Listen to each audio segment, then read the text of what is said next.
All of these stories that you're about to listen to have been especially written to improve your English listening skills and increase your vocabulary. You can receive the guides simply by typing the word guide in the comments. But now all you have to do is sit back and enjoy the stories. Hi, I'm Steve. Let's do this. Totally worth it. 5 miles from home, and the traffic ground to a halt. I glanced through the windscreen at a sky greyer than my old school jumper, and prodded at the buttons on the radio in the hope of finding some music that would help me pass the time. Unfortunately, I tuned into a modern boy band caterwauling, and soon my wife slapped my hand away before I could try a different channel. "I love these," she cooed. "Leave it on." I slumped back in my seat while she enthusiastically sang along at the top of her voice. There are many things I love about my wife, but her singing abilities are not one of them. I needed to distract her. "What do you think of the new neighbours?" I asked while surreptitiously turning down the radio. "I've only said a quick hello as they were moving in, but they look nice enough." "Is it just the two of them?" I continued, putting the car into gear as the road in front of us started to clear. "No, they have a little girl as well," she replied. "It will take some getting used to after Mrs. McCormack. We'd only lived in our semi-detached house for 3 years, and in all that time the adjoining house had been occupied by a lovely old lady with the rather impressive name of Philomena McCormack. It's no exaggeration to say that Mrs. McCormack was just about the perfect neighbour, always quick to smile and say hello if we happened to cross paths, but in the main keeping to herself, which suited us just fine. However, a couple of months ago we came home to find a for sale sign planted in her garden. Apparently she'd taken a tumble, and her son had decided that she could no longer live on her own, and took her to live with him and his wife at the other end of the country. Not a week later, and the sign was removed by the estate agent. We were getting new neighbours. The final few miles of our journey were tortuously slow, but eventually we reached home, and speak of the devil, our new neighbours were unloading boxes from their car. "Hi, welcome to Orchard Avenue," Sue shouted, waving like a demented seagull. "I'm Sue, and this is Jim, my husband." "Hi, we'll have a proper catch-up when we finish moving the rest of our stuff in," said the man, who I guessed was about my age.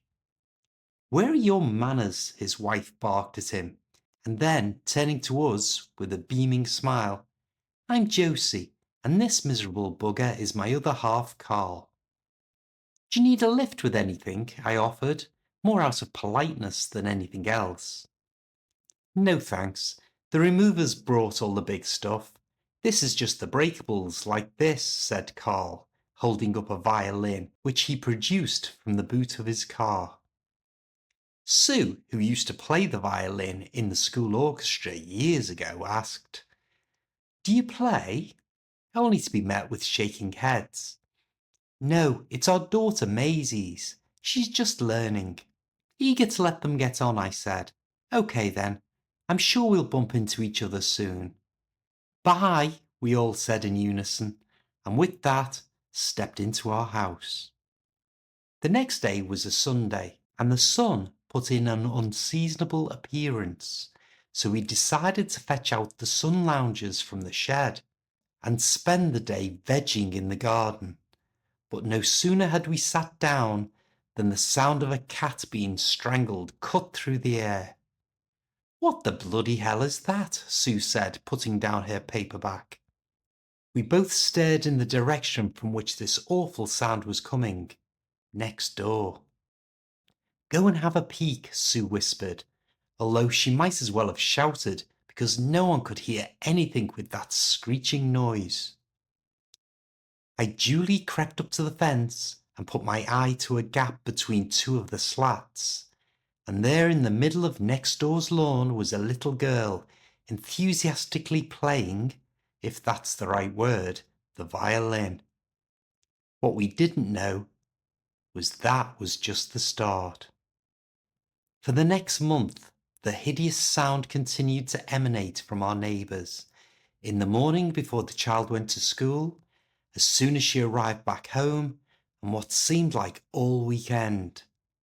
We did try to reason with Josie and Carl, asking if perhaps Maisie could limit her practice to just an hour or so in the evening. But what we thought was a reasonable suggestion fell on deaf ears. The screeching went on and on. One Saturday morning, when once more we couldn't watch TV or invite friends around because of the budding violinist next door, Sue turned to me and simply shook her head. I knew this was the calm before the storm. We could ask them again, I started, but she cut me off. Don't, Jim, don't. We've asked until we're blue in the face. You have to do something. Her shoulders slumped. I'm at my wit's end. It ends tonight, I said, and I meant it.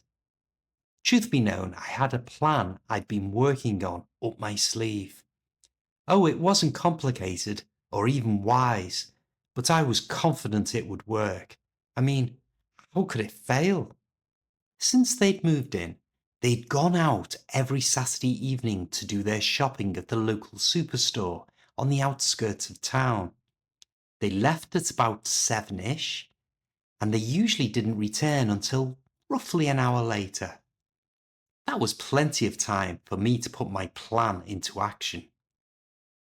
Sure enough, just before 7, I watched from behind the curtains as they pulled off their drive and drove down the avenue, allowing them a few minutes in case they'd forgotten anything. I went into our dining room and from a shelf recovered a key. Mrs. McCormick's son had asked if we'd keep a spare key to his mother's house for emergencies, but we had never had occasion to use it. To be honest, I'd almost forgotten that we had it. Key in hand, I slipped out of our front door and across onto next door's path. With a quick look round, I unlocked the door. With my heart beating in my chest, I crept up the stairs, and through an open bedroom door, I saw the offending instrument resting on a stand. I didn't hesitate, all the anger I felt making my blood boil. I reached out and picked it up by the neck. How could something so small and light be capable of making such a terrible impact on our lives? With no time to lose, I descended the stairs, taking them 2 at a time, and swung open the door, only to come face to face with the biggest policeman I have ever seen. Do you live here? He demanded, squinting his eyes. No, next door, I stammered. Well, it's been reported that someone is sneaking about. Why are you in here? And what's that in your hand? He said, noticing the violin. My response might surprise you, because it surprised both me and the copper. Sorry, I shouted, and putting my head down, butted him in the stomach. Winded, he fell into a flower bed, and I took my chance to sprint away down the path and onto the avenue. Within minutes I had reached the local park, and without hesitating, climbed to the top of the children's slide. From here I could see flashing blue lights, as more police cars, presumably summoned by the bobby I had attacked via his radio, raced up to the park gates. It's easy to say in hindsight what would have been the best course of action. Obviously, I should have walked calmly up to the police officers running towards me, apologised, and handed over the stolen violin. Did I do that? Did I buggery? A red mist descended. As the coppers all converged on the slide, I stood at the top and raised the violin above my head, and with a shout of, "It's over!" threw it with all my might to the ground, where it smashed to smithereens. Suddenly my head cleared, and I calmly sat down on the slide and glided down and into custody. 3 weeks later, at Newbury Court, I was stood in the dock. "Mr. James Fletcher, you have pleaded guilty, which is to your credit, to the following charges: burglary with intent to steal, criminal damage to a violin, assault on a police officer, and resisting arrest. These are serious offences, and as a result, you will serve 6 months' imprisonment. Is there anything you'd like to say?" I turned and glanced at Sue, who was teary-eyed in the gallery. Then I looked back and said, "Judge, it was totally worth it." Secret Sawdust. So how did you become so wealthy? The question cut through the gentle chatter of the party. The speaker was Reginald, a pompous man whose brash, flowery shirt and tight white jeans wouldn't have looked out of place on a 20-year-old.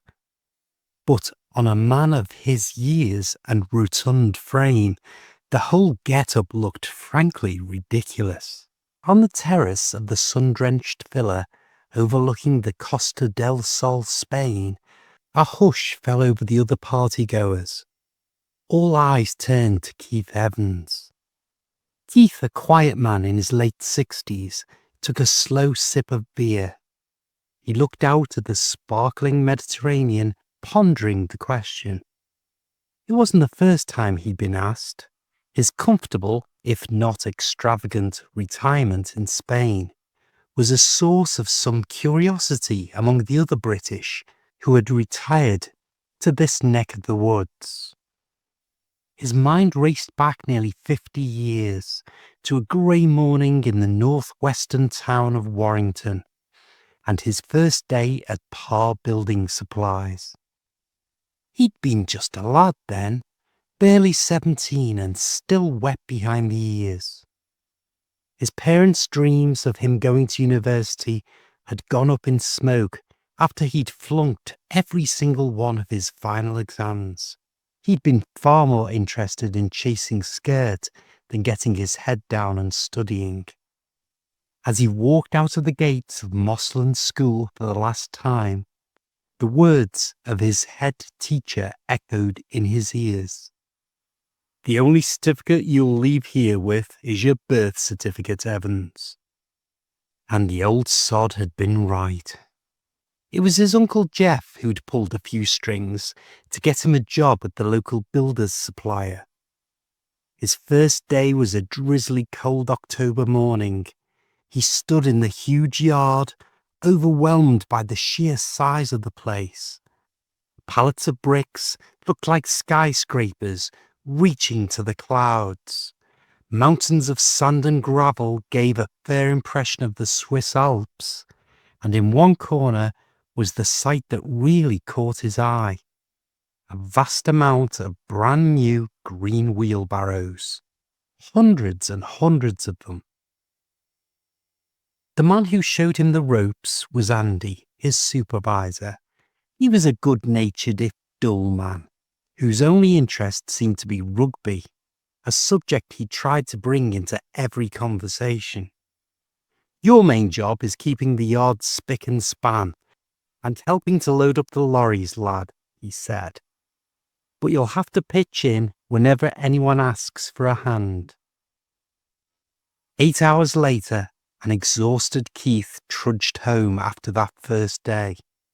He already knew that this line of work wasn't for him. "Is that you, love?" his mum shouted from the backyard of their terraced house. "How was your first day?" "I'm knackered, Mum. I ache in places I never even knew I had," he complained. "What did they have you doing?" she asked, on her knees, cleaning out the hutch of the family's pet guinea pigs. "Mainly keeping the whole place tidy." You wouldn't believe how much sawdust I swept up." Suddenly his mum's eyes lit up. She was holding one of the pets, either Reuben or Hetty. He could never tell them apart. "Do you think they would let you bring some of that sawdust home? It would be great for putting in the hutch as bedding." Keith turned and made his way back inside. "I'll ask tomorrow, but right now I desperately need a shower." The next day, still aching all over, Keith returned to Pa Building Supplies. "Andy," he said, "my mum was wondering if I could take some of the sawdust home to use as bedding for our guinea pigs." Not even looking up from the sports section of his newspaper, Andy replied, "Fill your boots, mate. We'll be glad to get rid of it." And with that, he handed him a brush and shovel, saying, "Knock yourself out." At the end of another grueling day, Keith filled one of the bright green wheelbarrows with sawdust and pushed it towards the gate. The guard on duty was Jordan, who was a job's worth, a man who lived by the rule book. "Hold on there," he barked, stepping out of his hut. "What's in the wheelbarrow?" "Sawdust," Keith replied calmly. "Andy said it was all right. It's for my guinea pigs." Jordan eyed him with deep suspicion. He plunged his hands into the sawdust, sifting through it. He prodded and poked. Finding nothing, he waved Keith through with a grunt. "Okay, on your way." This became their daily ritual. Every single evening, Keith would push a wheelbarrow full of sawdust towards the gate, and every single evening, Jordan would stop him. It became a bee in the security guard's bonnet. The other guards started to wind him up. "Caught the master criminal yet, Jordan?" they'd shout, laughing as Keith trundled past. Jordan's searches became his obsession. He was convinced Keith was up to something. The young man was pulling a fast one, but for the life of him, he couldn't figure out what it was. He tried everything. He started using a large sieve to sift through the sawdust in case Keith was smuggling out small, valuable items. He even borrowed a high-powered metal detector from his brother-in-law, running it over the wheelbarrow's contents, only for it to remain stubbornly silent. Once, in a moment of sheer desperation, he made Keith tip the entire load onto the ground, and then spent 20 minutes inspecting the empty wheelbarrow, checking for a false bottom, hollow handles, and even removing the wheel so as to look inside the tire. But it was a complete waste of time. He found nothing. Keith, with his perfect poker face, just waited patiently, as cool as a cucumber, before refilling his barrow and wishing Jordan a good evening. The years rolled by. Keith married his sweetheart, Susan. They had 2 kids. Jordan saw the photos of them taped inside Keith's locker.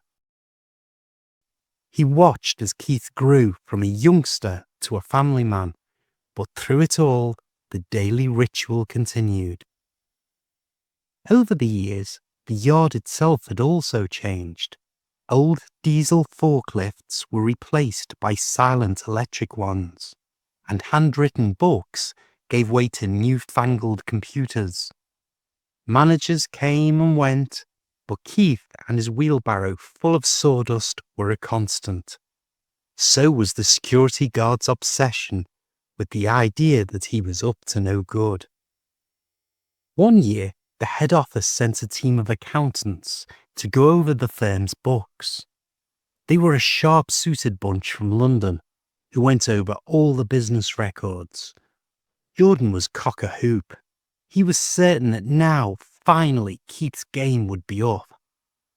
He watched the team with their clipboards and calculators, eagerly awaiting the result of their inquiries. But even though they did find discrepancies, thousands of pounds of unaccounted for stock, the current manager explained it away, blaming it on the previous manager's poor stock management systems, and no more was said. Keith, meanwhile, had become part of the furniture, a quiet, reliable worker who never caused any trouble and was due to retire in a few years. Other than Jordan, no one ever paid him any mind. He was just the old guy who took Sawdust home for his pets, though everyone knew the guinea pigs must have died years ago. It had become a sort of long-running joke. Finally, the day of Keith's retirement came. He was 65. After some embarrassing speeches and the presentation of an engraved clock, he made his way to the yard for the last time. He selected a wheelbarrow, filled it with sawdust, and began his final slow walk to the security gate. Jordan was waiting for him. He looked older now, his uniform a little less crisp, his gaze less of a glare and more one of weary resignation. Keith came to a halt as usual. "Don't bother, Keith, I'm not searching it today," he said as he stepped out of his hut. "Nearly 50 years I've been watching you, every single day. I know you've been nicking something. But listen, it's all water under the bridge now. I'm not going to do anything. But for goodness sake, put me out of my misery. What is it you've been stealing?" Keith looked at the man who'd been his adversary for almost half a century. He allowed himself a small, slow smile. He leaned forward and whispered, "That's for me to know and you to never find out." The memory faded, and Keith was back on the sun-drenched terrace, the Spanish sea air on his face. Reginald was still standing, staring at him, waiting impatiently for an answer. The other guests were frozen, their drinks halfway to their lips. Keith took another sip of his beer, placed the glass carefully on the table, and looked Reginald squarely in the eye. "I sold a lot of wheelbarrows." Going nowhere fast. Rob had been back on Merseyside for 3 months. His parents' house hadn't changed. The same flowery wallpaper, the same matching flowery carpets. It was like being in a pop music video from the 1960s. What had changed was him. 3 years of university had given him a taste of independence, the freedom of coming and going when he wanted. Late nights down the Students' Union bar, spending his grant money that was meant to be going towards books and other non-essentials like food. Trying, with his equally inept wingman Jono, to pull a member of the fairer sex. But the only thing they ever managed to pull was another $5 out of their wallets to buy another round. Now here he was back in his childhood bedroom, the one with the glow-in-the-dark stars still stuck on the ceiling. The door even had biro marks on, indicating his height over the years, including his growth spurs between the ages of 12.5 and 13, when briefly he became self-consciously the tallest boy in his class. His mum used to complain that he was costing her an arm and a leg in new trousers every month, although they still always showed a lot of ankle. 3 years at uni and I'm back to square one, he thought, lying on his old bed and staring at those plastic stars. 22 years old and living like I'm 12 again. He had left university having just about achieved a degree in media studies. His dad called it a party degree. "Media studies? Going to be the next Steven Spielberg, are you?" he'd say while reading the paper in his dressing gown. "You'll never get a job with that. Should have done plumbing, like I said. There's always work in plumbing." "Dad, I'm not interested in fixing loos for the rest of my life, Rob had replied once, which earned him a lecture about honest work and not being above his station. Above my station, Rob mused. Right now, my station appears to be unemployed and living with my parents. But it wasn't for the lack of trying.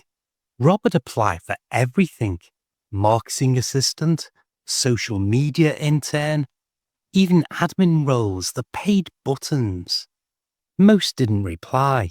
One rejection came within 14 minutes. That had to be some sort of a record.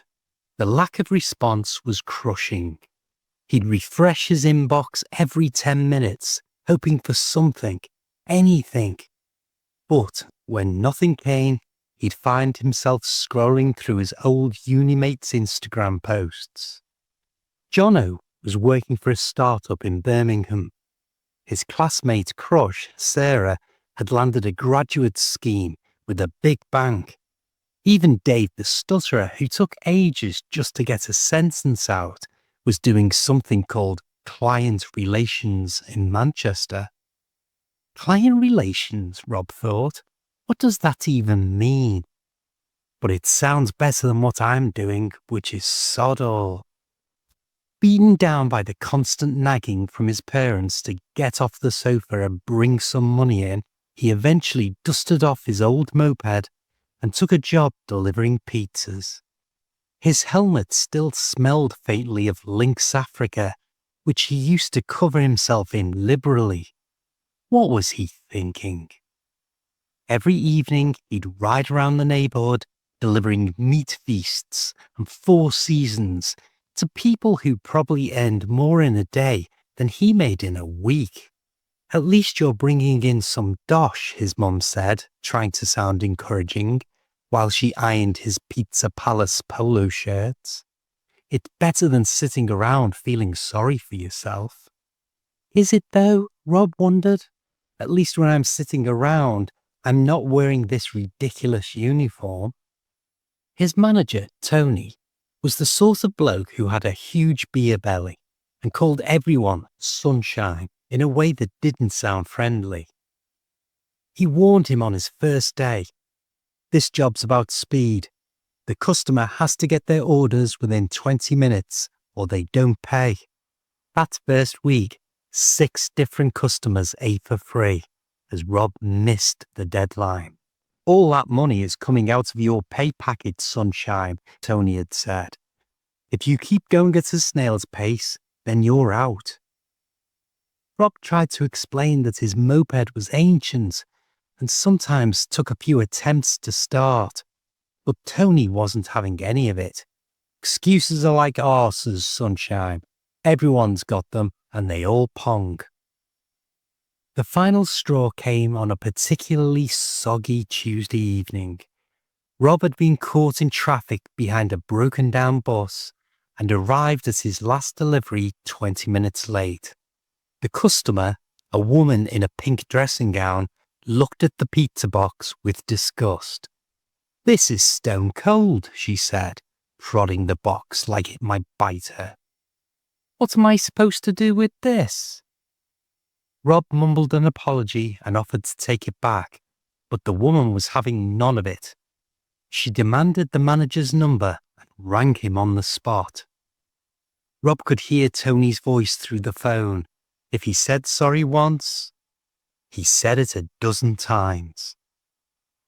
Back at the shop, an angry Tony was waiting outside on the pavement with Rob's final payslip ready to give him the sack. "You can't deliver hot food cold, sunshine. You're taking liberties, so I'll have to let you go." Taking liberties, Rob thought.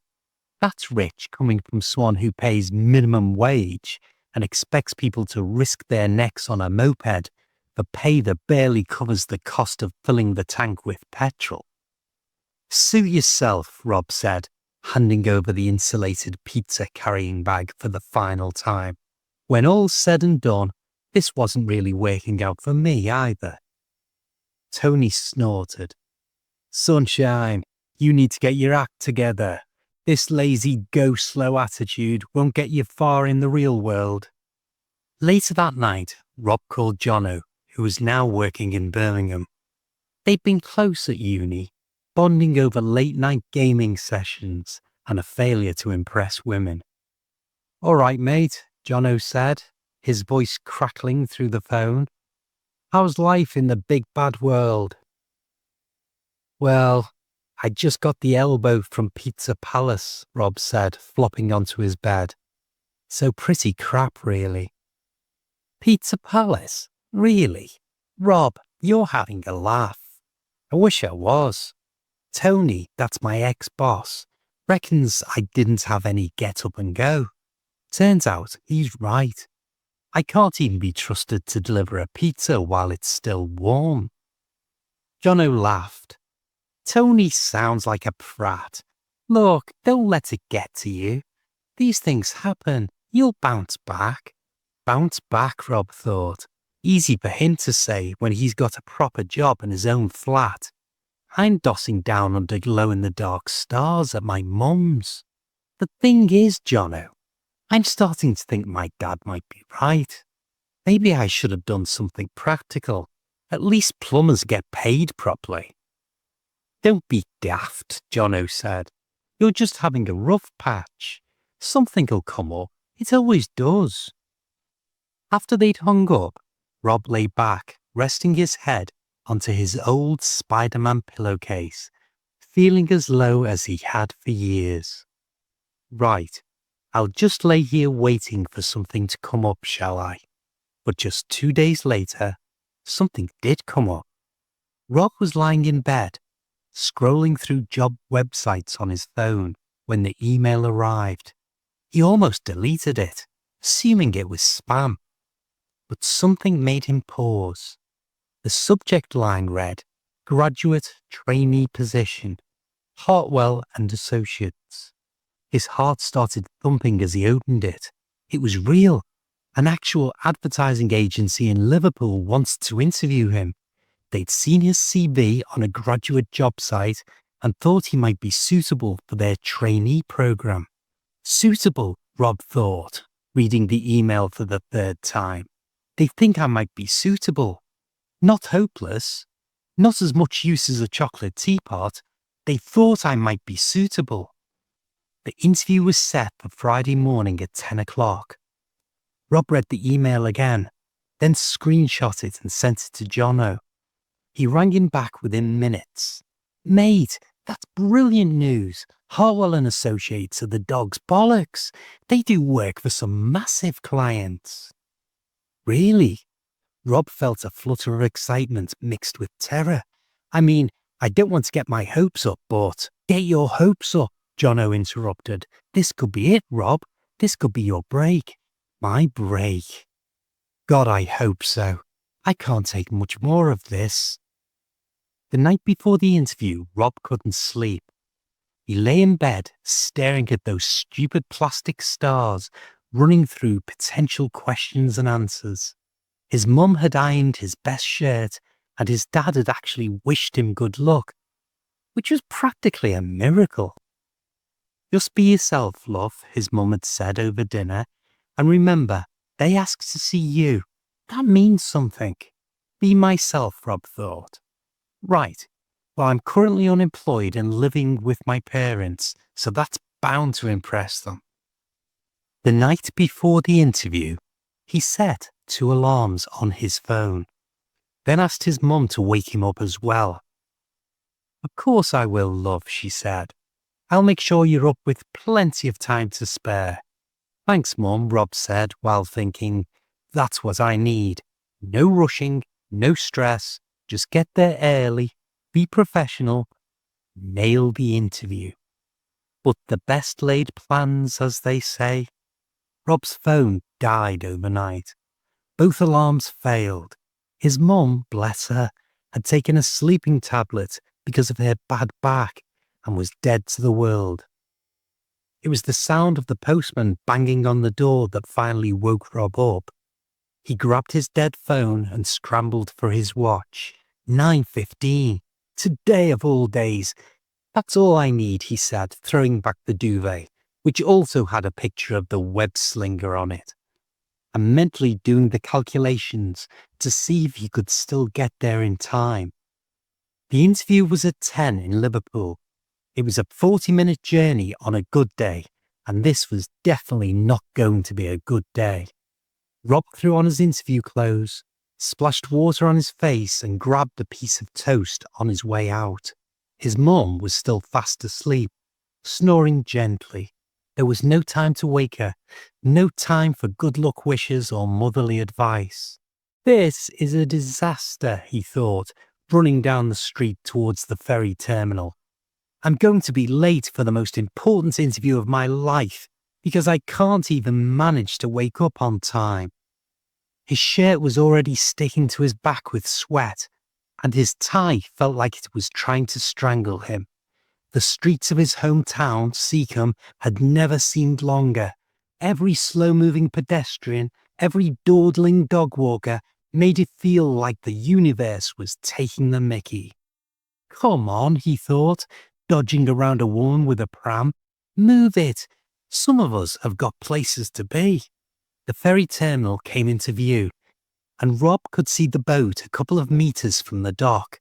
The familiar multicoloured ferry boat looking frustratingly close and yet impossibly far away. There was a queue at the ticket office, and people were chatting like they had all the time in the world. Pulling out his student union card, which he shouldn't really use anymore, and shouting, excuse me, waved it around as he flew past them towards the dock. But as he got closer, his heart sank as he could see the gap between the ferry and the dock. Passengers on the boat were crowding along the rails. Hold on, Rob shouted, but his voice was lost in the noise of the engines and the seagulls. Wait, please. He'd missed it. But Rob didn't stop running. Something inside him, something desperate. The stupid part of his brain decided that giving up wasn't an option. Not today, not for this. The edge of the dock was getting closer. The ferry wasn't that far. Maybe it was doable. After all, he'd finished second in the long jump at his school sports day. But then again, that was when he was 15. This is mental, he thought, but sod it, as he picked up speed. He sprinted past the dock workers, holding the huge ropes used to secure the boat, past people waiting for the next ferry to arrive, past a man eating a Greggs sausage roll who looked up in surprise. Suddenly, he was at the point of no return, right at the edge, and time seemed to slow down. Rob could hear his own breathing, could feel his heart hammering against his ribs. Here goes nothing, he said, and launched himself into the air. For a split second, Rob felt like he was flying.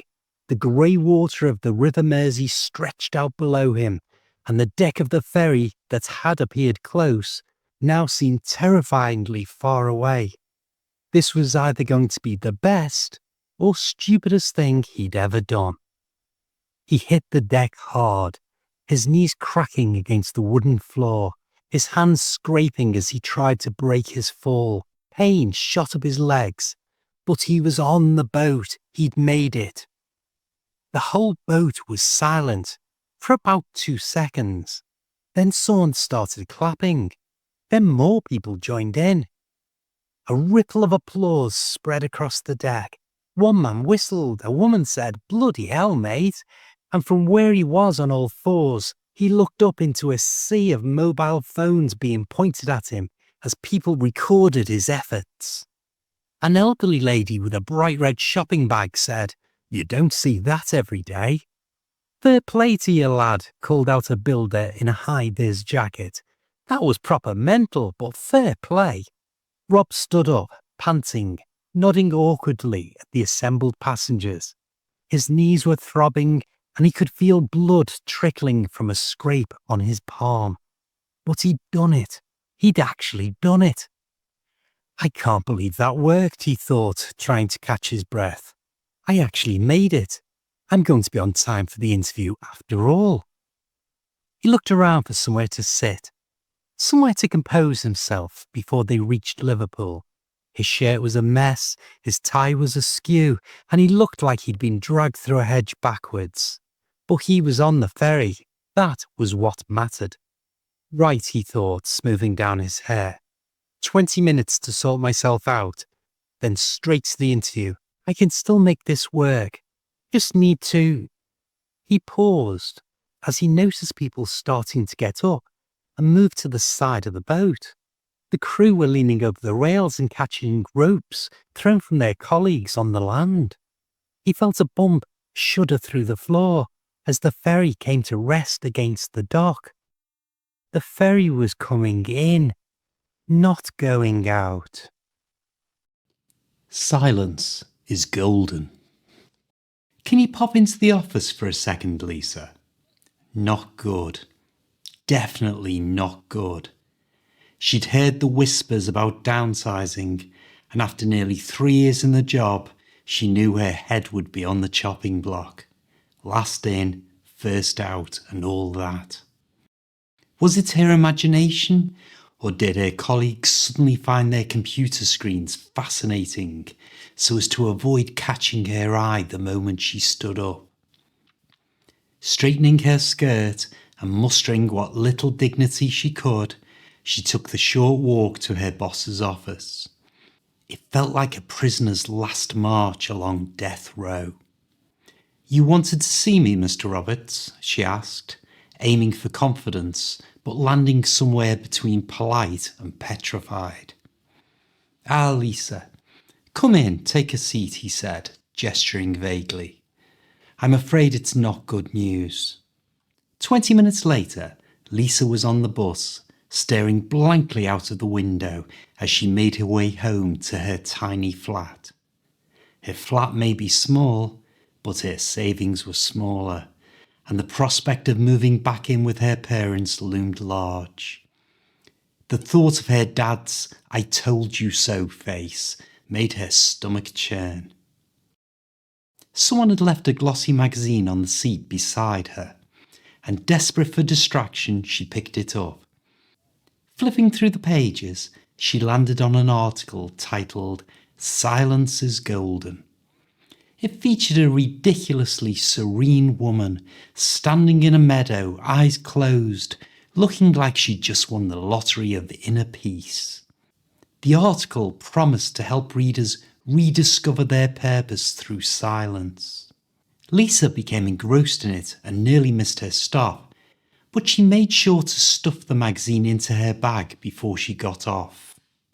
Back at her flat, she read and reread the article about something called the Silence Collective, a retreat on a Scottish island. It wasn't your typical yoga and candles affair. No, this was proper hard graft.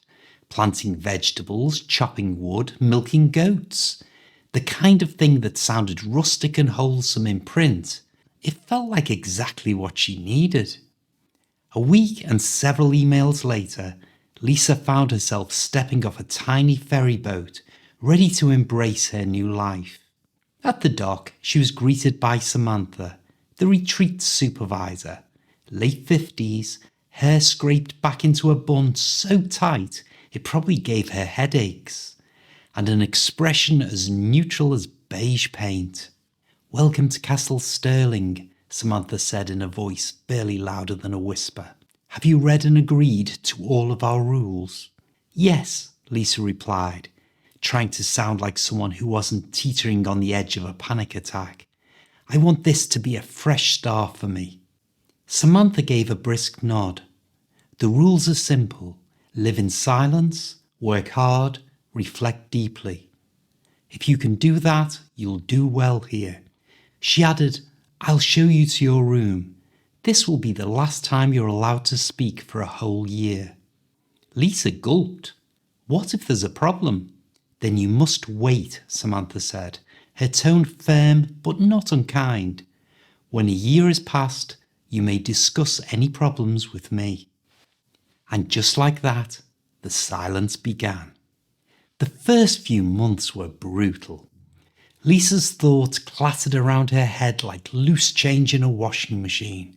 Her mum had always called her a chatterbox, and now the quiet felt less like peace and more like punishment. Still, she stuck to it. The work was tough, but oddly satisfying. She mended fences, baked bread, even delivered a lamb once. Gradually, the days blurred into weeks, and the weeks into months. The first annual check-in arrived, her only chance to speak. Sitting across from Samantha, Lisa's voice came out as a croak after a year of disuse. "Try some water," Samantha suggested, sliding a glass across the desk. Lisa took a sip, cleared her throat and tried again. "Thanks. I love being here." Samantha's lips twitched into what might have been a smile. "Good. Then I'll speak with you again next year. Before I leave, can I just ask if I can have a new light bulb in my room? It stopped working a few months ago, and it means that I can't read during the winter evenings," Lisa blurted out. The older lady jotted something in her notebook. "I'll see to it. Goodbye." True to her word, a new bulb was in Lisa's room that evening. It felt like a small victory. By the second year, Lisa had the routine down to a fine art. She could milk a goat with her eyes closed. But the fish every Friday, oh, how she loathed it. It was her one true bugbear, and she always went to bed hungry on Fridays because of it. When her second check-in came around, she seized the opportunity. "I don't want to be difficult," she said, "but I really don't like fish. Could I have something else on Fridays?" Samantha nodded, made her notes, and waved Lisa off.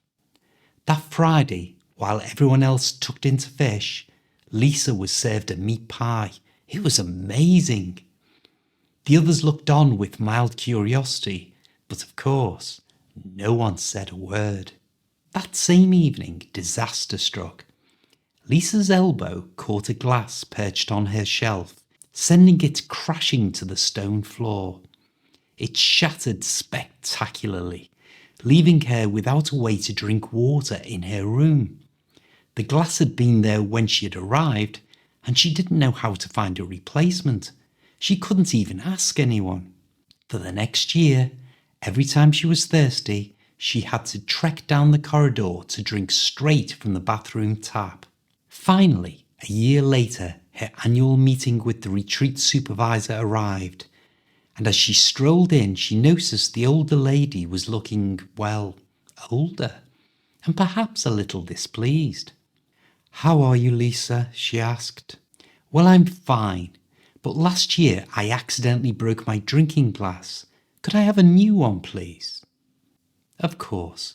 Goodbye," she said, and immediately went back to dealing with the papers on her desk. What was surprising was that by the time Lisa had returned to her room, there was a shiny new glass sitting on her shelf. By year 4, Lisa was done. The enjoyment she'd felt when she'd first arrived had abandoned her, and she had made the momentous decision to leave. It felt like time was going backwards as she patiently waited for a yearly meeting to arrive. Finally, it was here. She marched into Samantha's office with her rucksack she had packed the night before, as well as a steely resolve. "I'm leaving," she said, her voice steady despite the nervous flutter in her chest. "This isn't for me anymore. I need to move on." For the first time in 4 years, Samantha reacted. She let out a long, dramatic sigh that seemed to echo in the silent room. "Well, thank goodness for that," she said, snapping her notebook shut. "You've done nothing but whinge since the day you arrived." Date night. Sarah looked at herself in the bedroom mirror one last time. She smoothed down her little black dress and smiled. Tonight felt special, like those early days when getting ready for a night out gave her butterflies. At 35, Sarah had settled into married life. Wednesday nights meant shopping at Tesco. Saturdays meant cleaning the house. Sundays meant roast dinner and a nap on the sofa. Romance had turned into routine, passion into companionship. But lately, she'd been feeling restless, as if life was passing her by whilst she folded laundry and paid bills. "You scrub up quite well, Mrs. Fletcher," she whispered to her reflection, putting on the deep red lipstick she'd bought during her lunch break. The colour made her feel daring and sexy, nothing like the sensible wife who usually looked back at her from this mirror. The decision to have monthly date night, a time for just the two of them, away from the humdrum lifestyle they'd fallen into, had been an easy one. Last month, they'd gone to the theatre at her suggestion, but tonight was fine dining. The Ivy Garden restaurant had been David's idea, and Sarah had to admit it was perfect. Hidden away in the old part of town, it was the sort of place that whispered of secret meetings, not somewhere you'd bump into neighbours or work colleagues. The ideal spot for a special evening.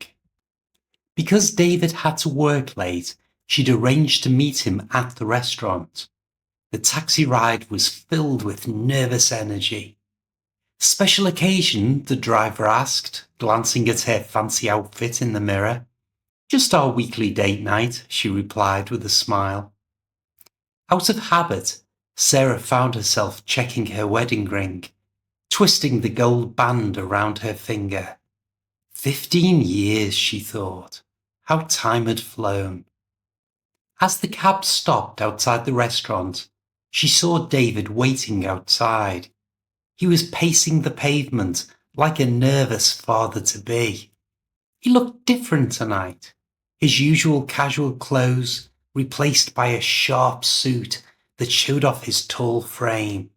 His dark hair was styled with more care than usual, and when he smiled as she approached, Sarah felt that familiar flutter in her stomach.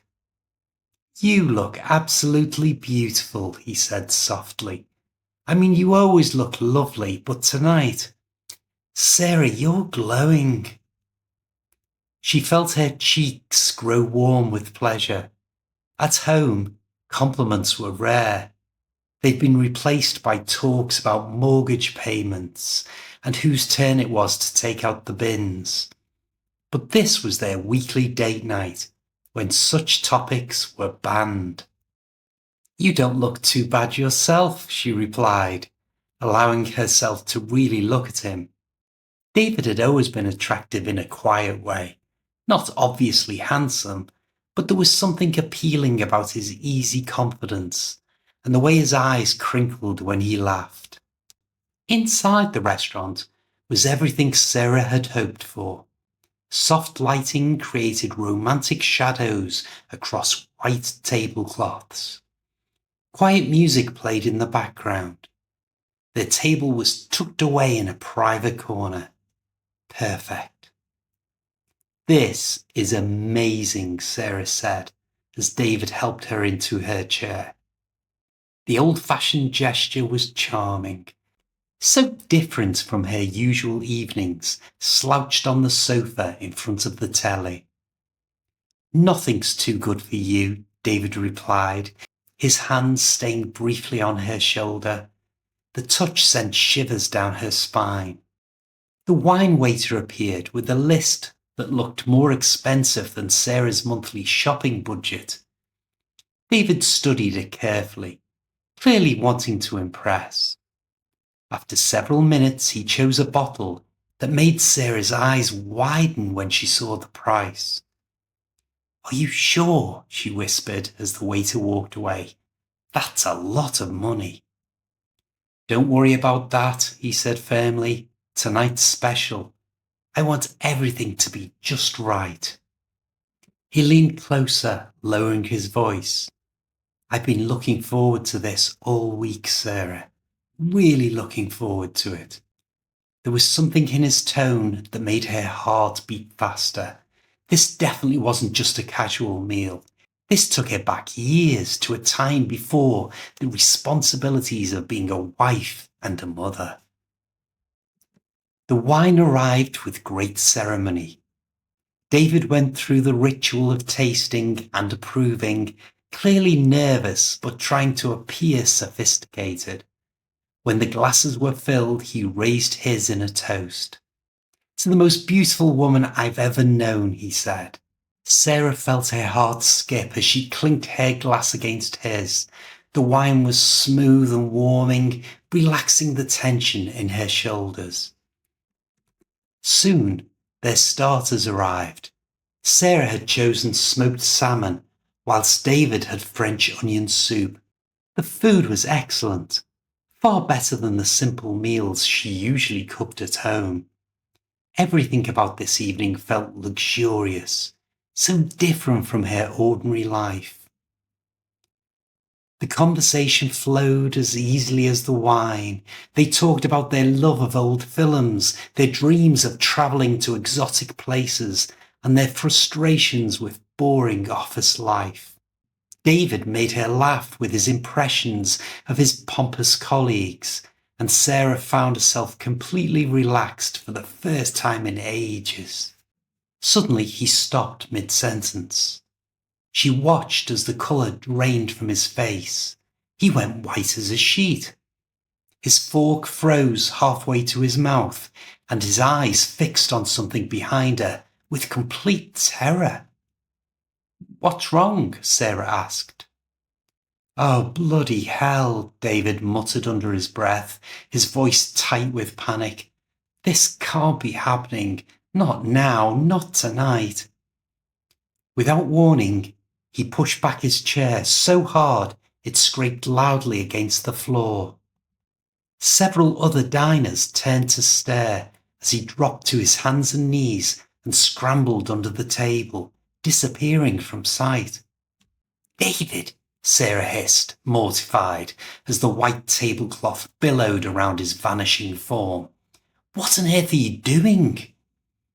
But David was already huddled beneath the table, trying to make himself invisible.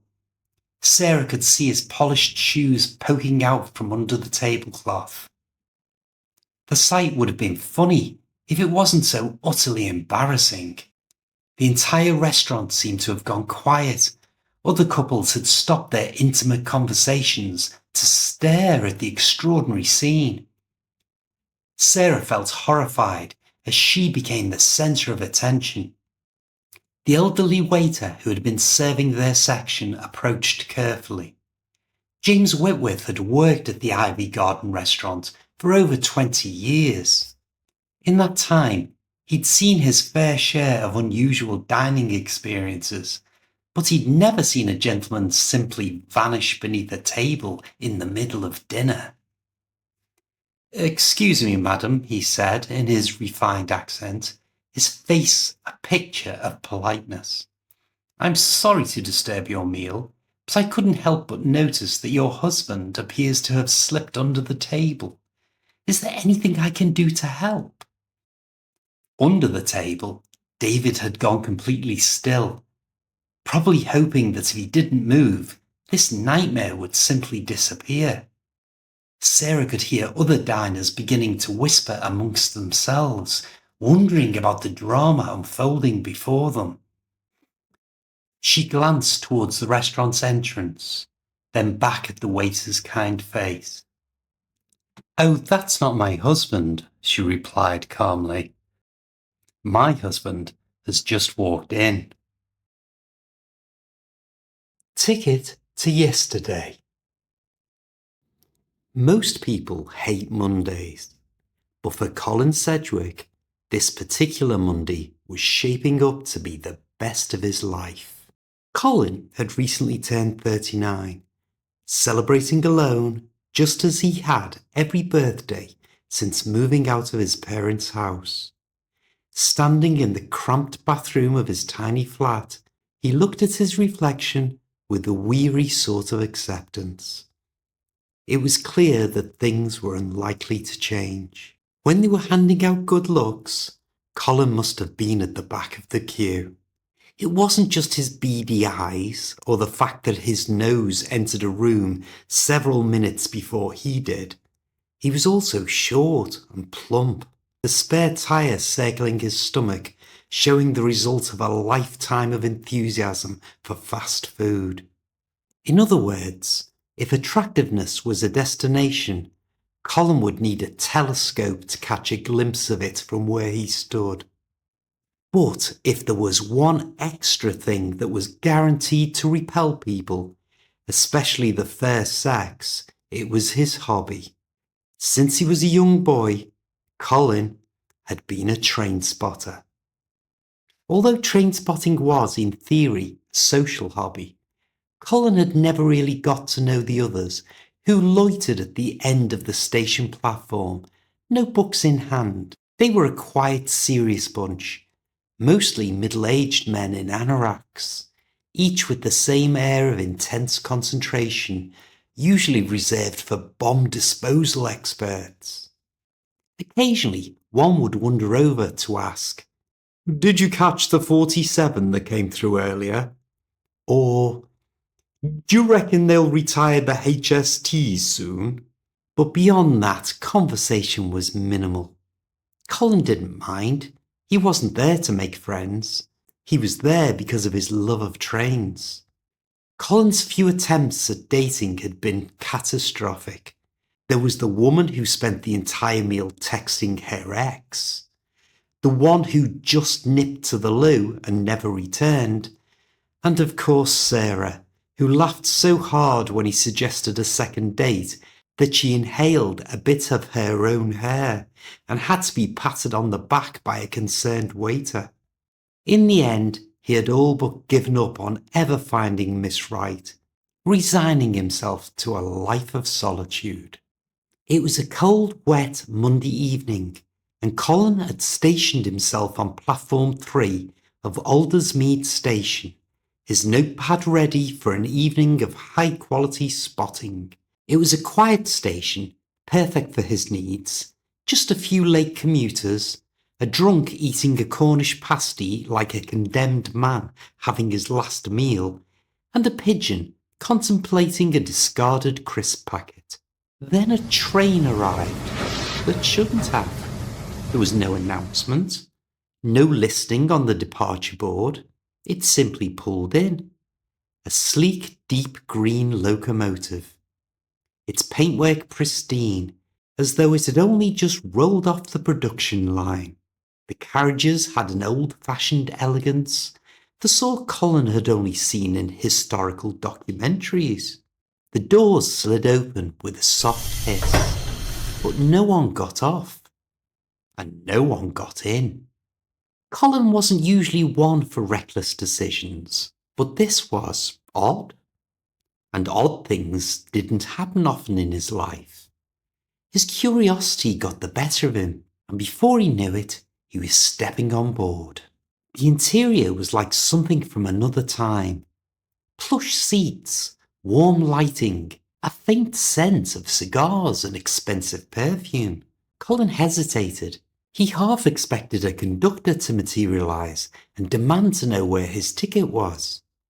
Suddenly, the doors slid shut behind him. With a small jolt, the train began to move. The carriage was completely deserted, its fancy seats and polished wood panelling giving it the air of a first-class lounge from a bygone era. With no conductor to question and no fellow passengers to exchange confused glances with, Colin lowered himself into the nearest seat. The rhythmic sway of the train, combined with the soft hum of the engine, was oddly soothing. Before he knew it, his eyelids grew heavy.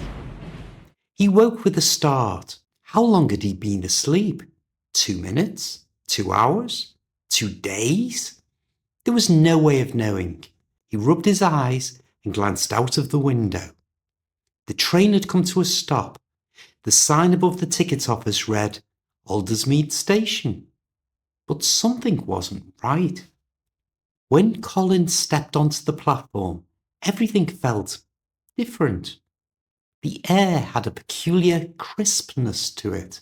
The adverts on the wall were wrong. Huge posters for something called Quattro, and a smiling man encouraging him to let British Gas brighten your home.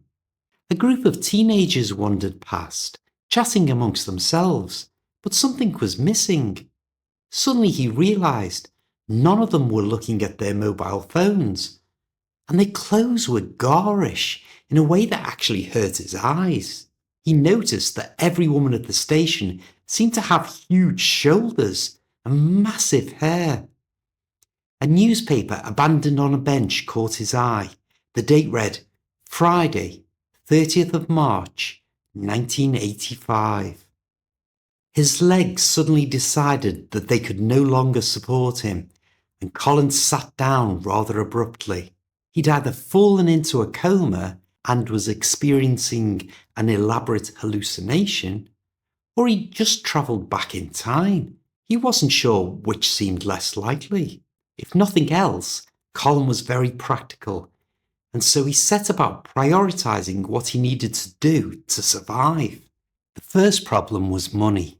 His modern debit card was useless, and the few coins rattling in his pocket were decades too advanced.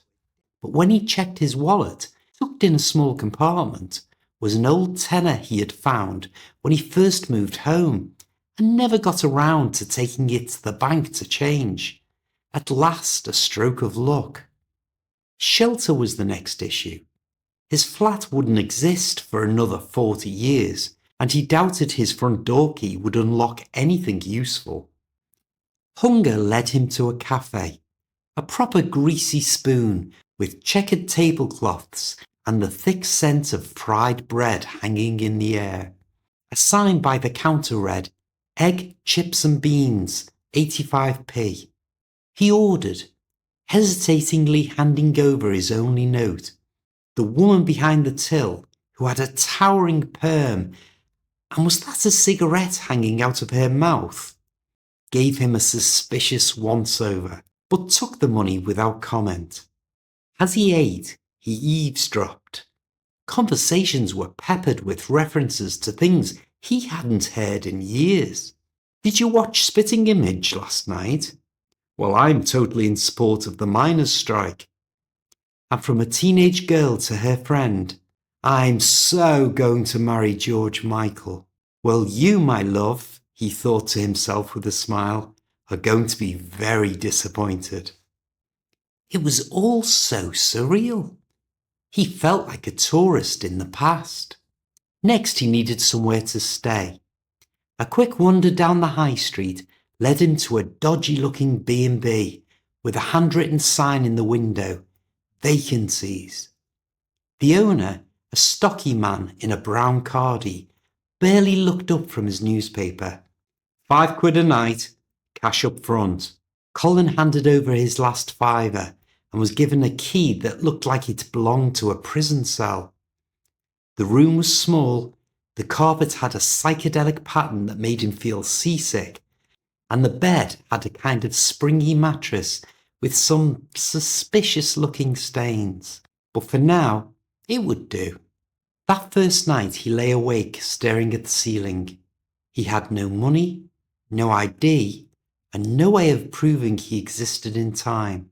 But he also had knowledge, and knowledge, if used wisely, could be very profitable.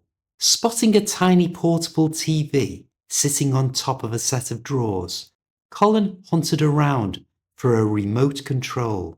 After a moment he stopped, realising that in 1985 people didn't have the luxury of a clicker for everything. If they wanted to watch something, they'd have to get up and manually switch the telly on, not to mention changing the channels by hand. But with only 4 channels on offer in the UK back then, he supposed it wasn't such a big deal. He reached for the knob and flicked the TV on. The picture took a few seconds to become clear, and he heard the newsreader announce, "And now over to the sports desk. Who do you fancy in the Grand National tomorrow, Jim?" A light went off in Colin's head. The Grand National. He wasn't much of a horse racing fan, But the Grand National was the race of the year, impossible to ignore. And as it so happened, he knew exactly which horse had won it in 1985. Colin's dad had always liked a little flutter on the horses, and he'd often boast about his greatest win, £25 on a horse called Last Suspect, who came in at 50-1 in the Grand National. That win had been enough to fund his first ever holiday abroad. Colin must have heard that horse's name 1,000 times growing up. The next morning, with the last of his meagre cash, Colin found his way to the nearest bookies. He wasn't a seasoned gambler, but with a sure thing in hand, he felt full of confidence. A small bet on the Grand National, a race he knew the result of, turned into a tidy sum. Later, back at his crummy B&B, he sat on the edge of the bed. Counting his winnings, the weight of the situation was beginning to settle on him. What else did he know?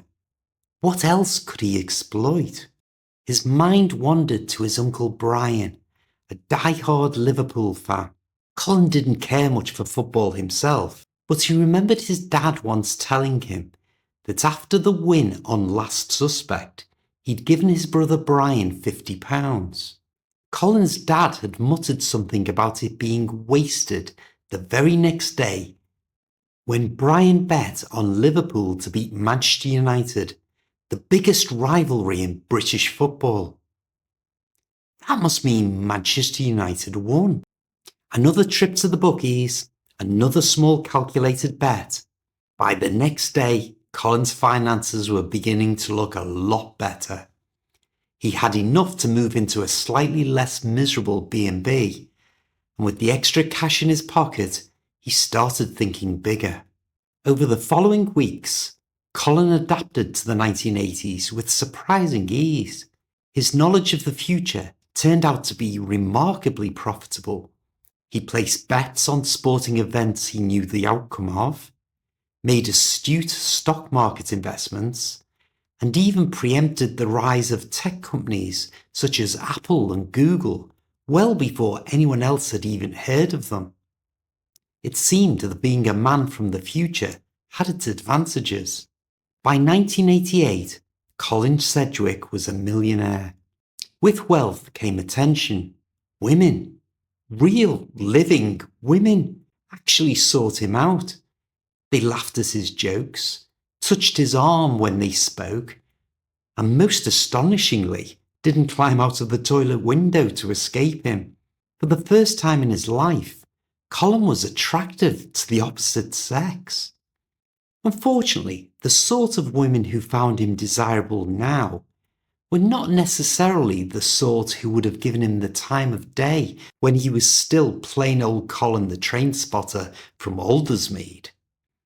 They were interested in his money, his status, and the sheer novelty of a man who seemed to predict trends before they happened.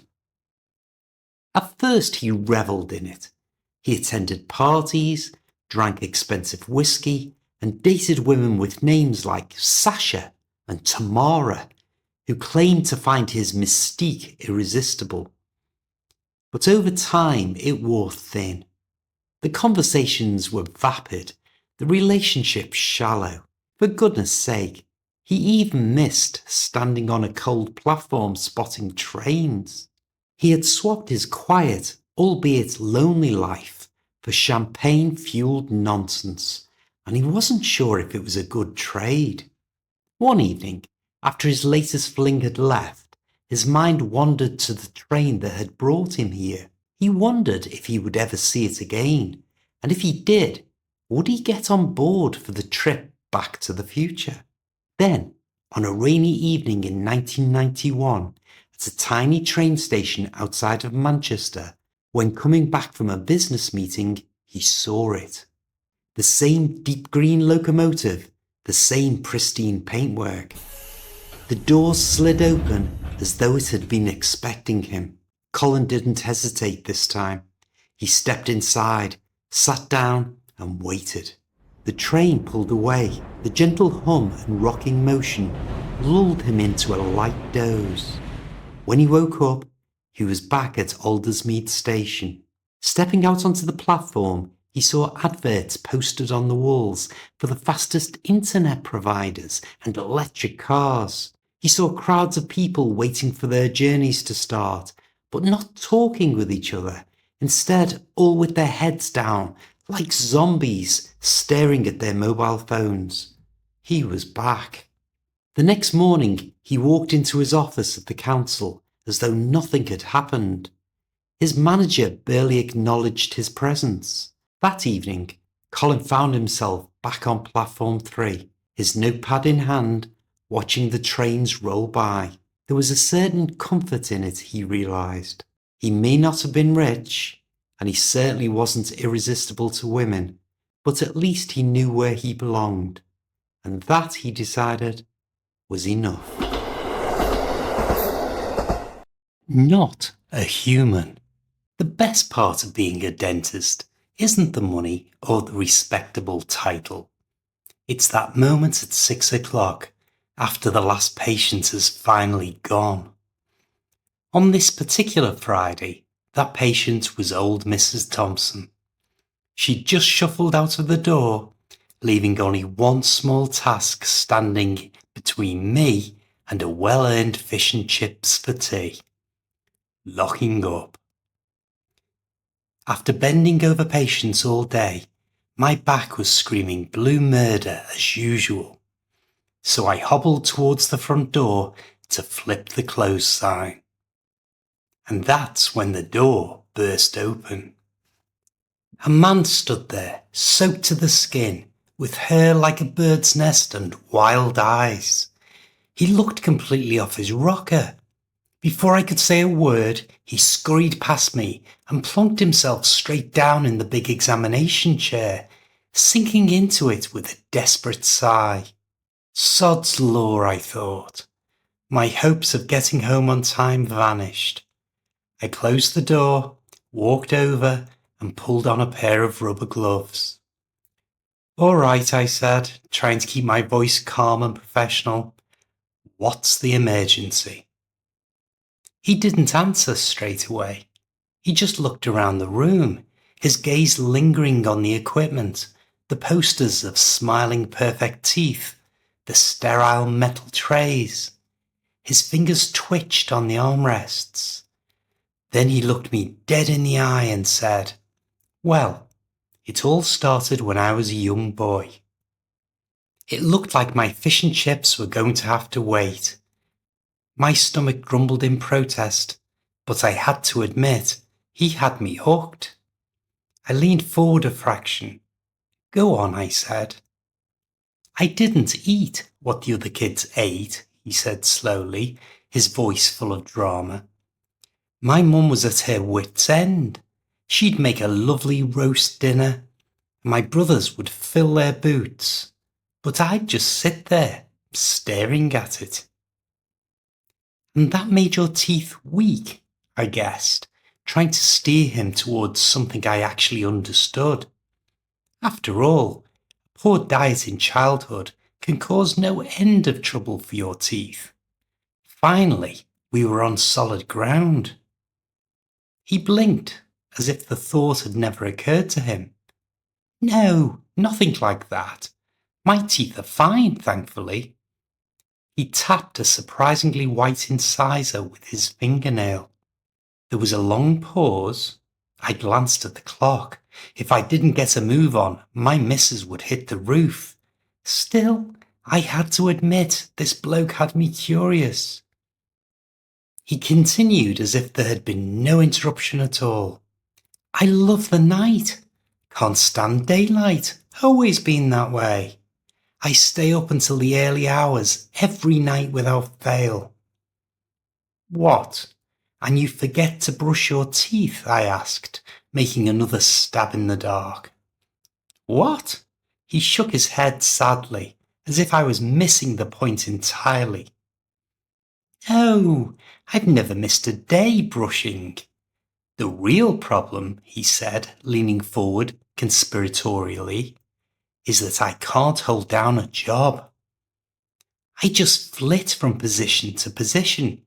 I start a new role, and in the first few weeks, I'm a model employee. The boss thinks I'm the dog's bollocks. But then after a while, the routine starts to get to me. My mates have all settled down, got married, had kids. But I was never interested in that. I just wanted a quiet life. I'd start getting distracted, he continued. I worked in an office once. I'd be staring at the computer screen and my mind would just wander. I couldn't concentrate. My boss, a chap named Peterson, pulled me aside one day. He said, "Son, you were a bit wet behind the ears when you started, but I thought you had potential. Now you're all over the place. What's the score?" I tried to explain, the man said, "but how do you tell a man like Mr. Peterson, a man who suits office life to a T, that you just don't fit in?" He didn't get it. He just assumed I was trying to skive off. In the end, he had no option. He gave me the push. My patience had run out. My back was killing me. My missus had probably fed my tea to the dog by now, and this man was rambling on about his career choices. I still had absolutely no idea what any of this had to do with dentistry. I had to cut him short. "Look," I said, my voice sharper than I intended.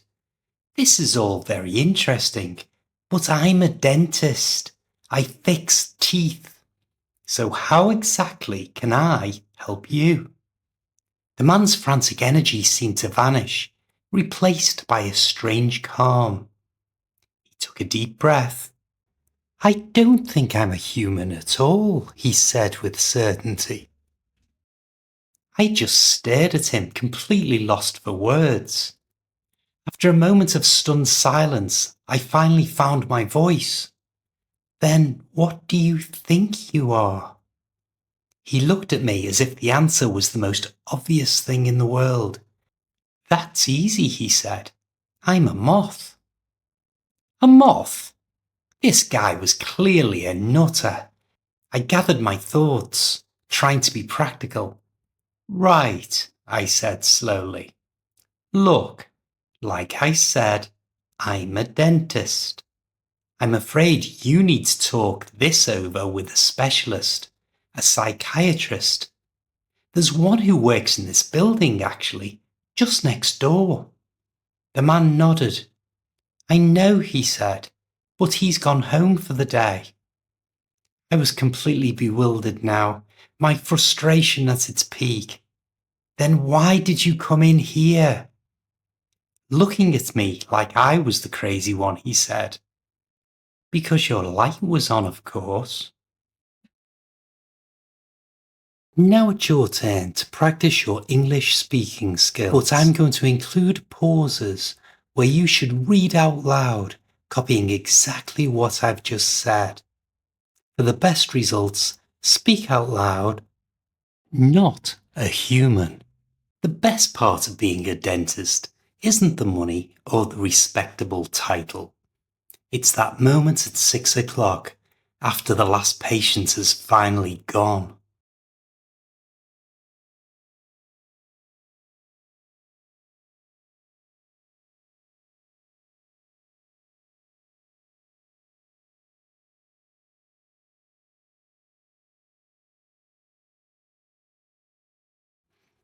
On this particular Friday, that patient was old Mrs. Thompson. She'd just shuffled out of the door, leaving only one small task standing between me and a well-earned fish and chips for tea. Locking up.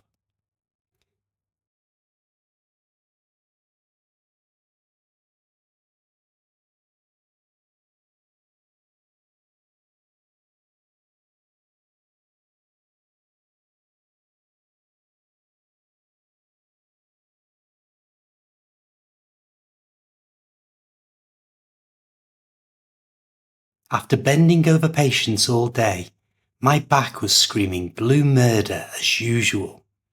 So I hobbled towards the front door, to flip the close sign.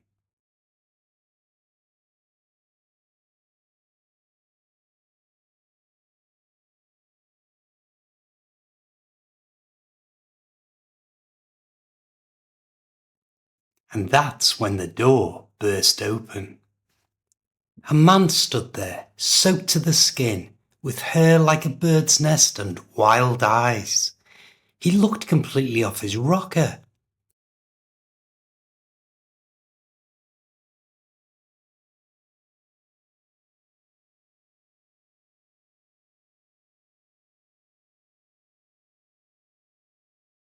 Before I could say a word, he scurried past me and plunked himself straight down in the big examination chair, sinking into it with a desperate sigh.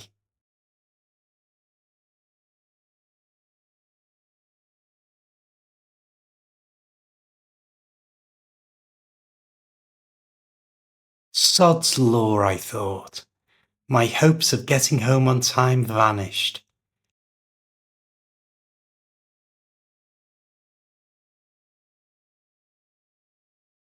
I closed the door, walked over, and pulled on a pair of rubber gloves.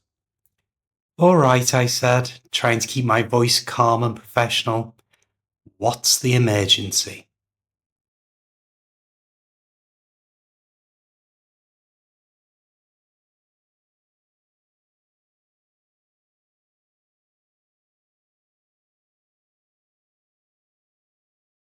He didn't answer straight away. He just looked around the room, his gaze lingering on the equipment, the posters of smiling perfect teeth, the sterile metal trays.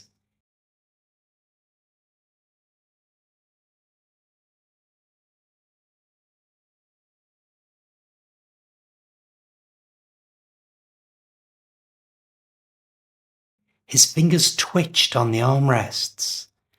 Then he looked me dead in the eye and said, "Well, it all started when I was a young boy."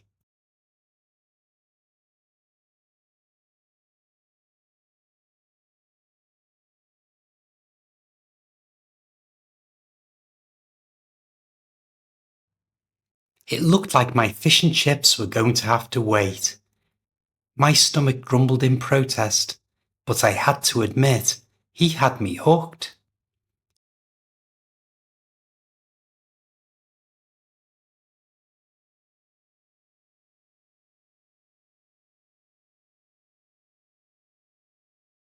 I leaned forward a fraction.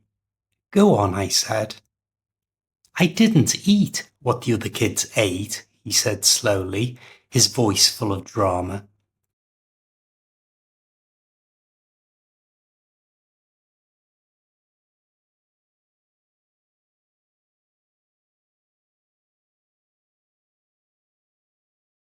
My mum was at her wit's end. She'd make a lovely roast dinner. My brothers would fill their boots, but I'd just sit there, staring at it.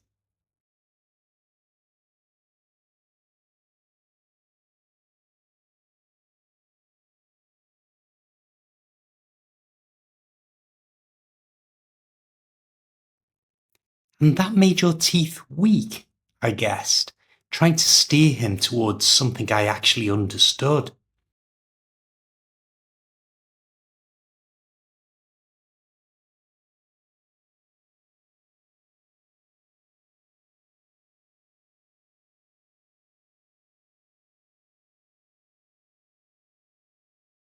After all, poor diet in childhood can cause no end of trouble for your teeth. Finally, we were on solid ground.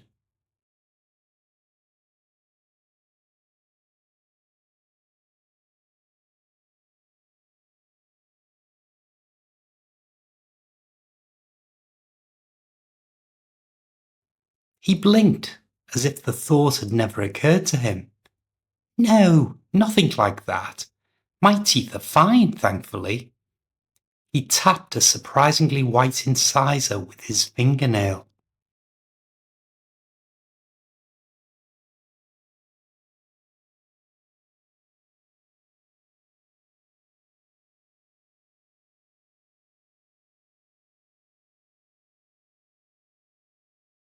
There was a long pause.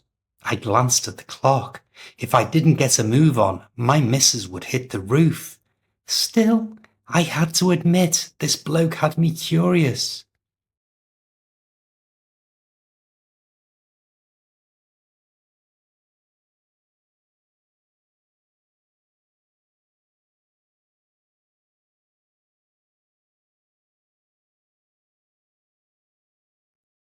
He continued as if there had been no interruption at all. I love the night. Can't stand daylight. Always been that way. I stay up until the early hours every night without fail.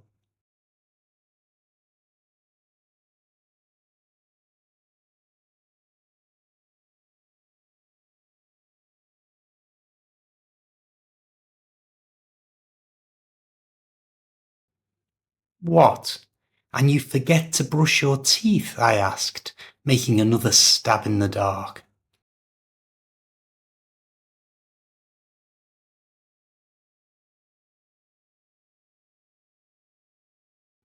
What? He shook his head sadly, as if I was missing the point entirely. Oh, I've never missed a day brushing. The real problem, he said, leaning forward conspiratorially, is that I can't hold down a job.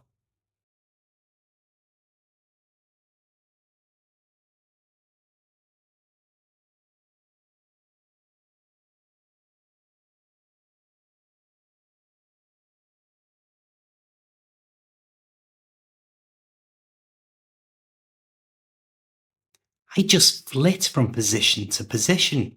I start a new role, and in the first few weeks, I'm a model employee. The boss thinks I'm the dog's bollocks.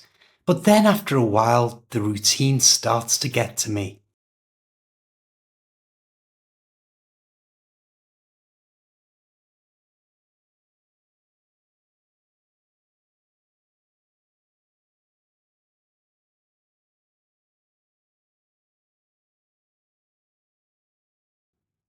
My mates have all settled down, got married, had kids. But I was never interested in that. I just wanted a quiet life.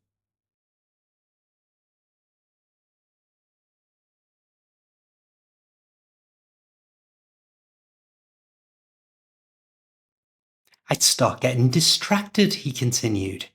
I worked in an office once. I'd be staring at the computer screen and my mind would just wander.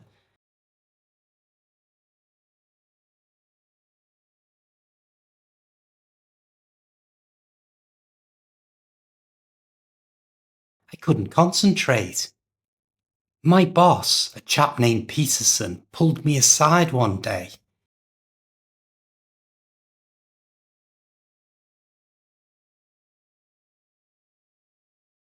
He said, "Son, you were a bit wet behind the ears when you started, but I thought you had potential. Now you're all over the place. What's the score?"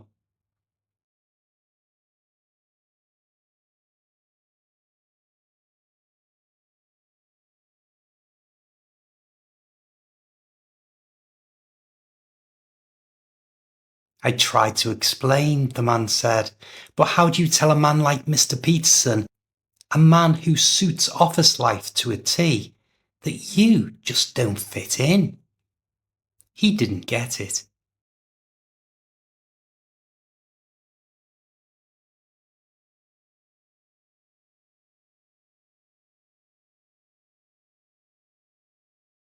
He just assumed I was trying to skive off. In the end, he had no option. He gave me the push.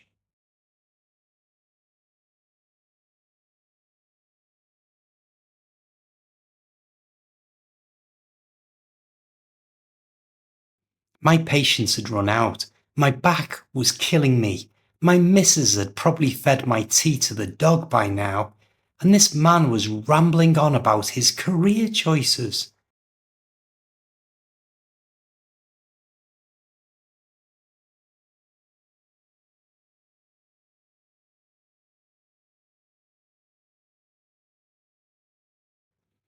I still had absolutely no idea what any of this had to do with dentistry. I had to cut him short.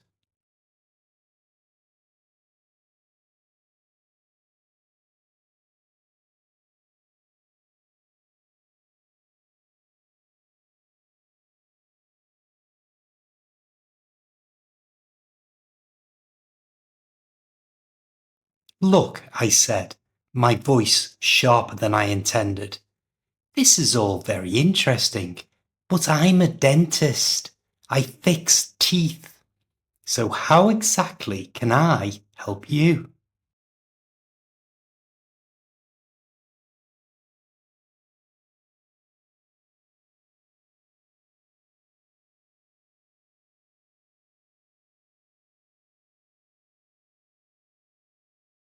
The man's frantic energy seemed to vanish, replaced by a strange calm. He took a deep breath. I don't think I'm a human at all, he said with certainty.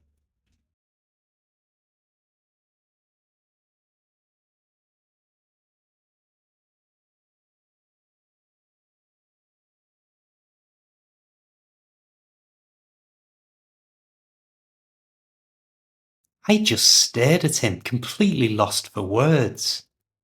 After a moment of stunned silence, I finally found my voice. Then what do you think you are?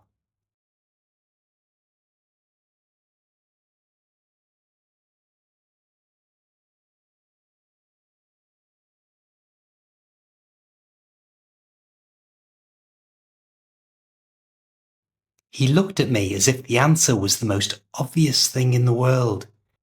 That's easy, he said. I'm a moth.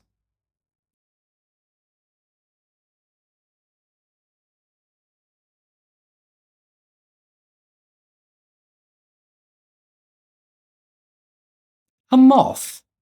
This guy was clearly a nutter. I gathered my thoughts, trying to be practical. Right, I said slowly.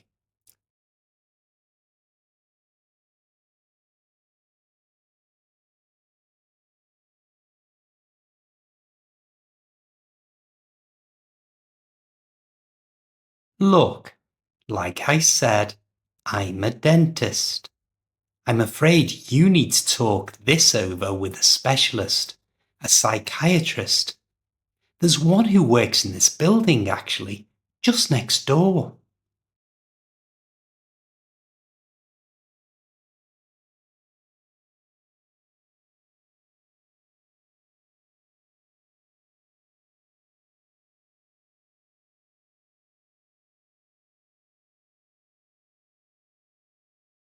The man nodded. I know, he said, but he's gone home for the day. I was completely bewildered now, my frustration at its peak. Then why did you come in here?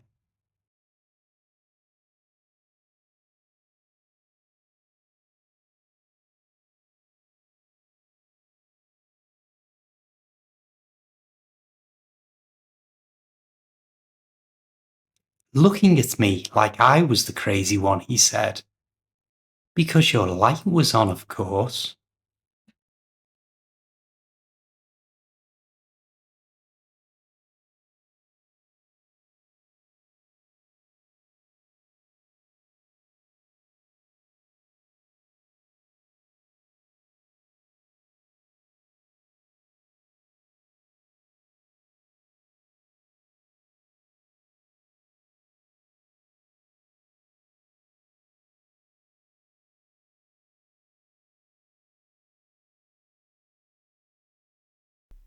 Watch these videos to carry on improving your English. I'll see you next time.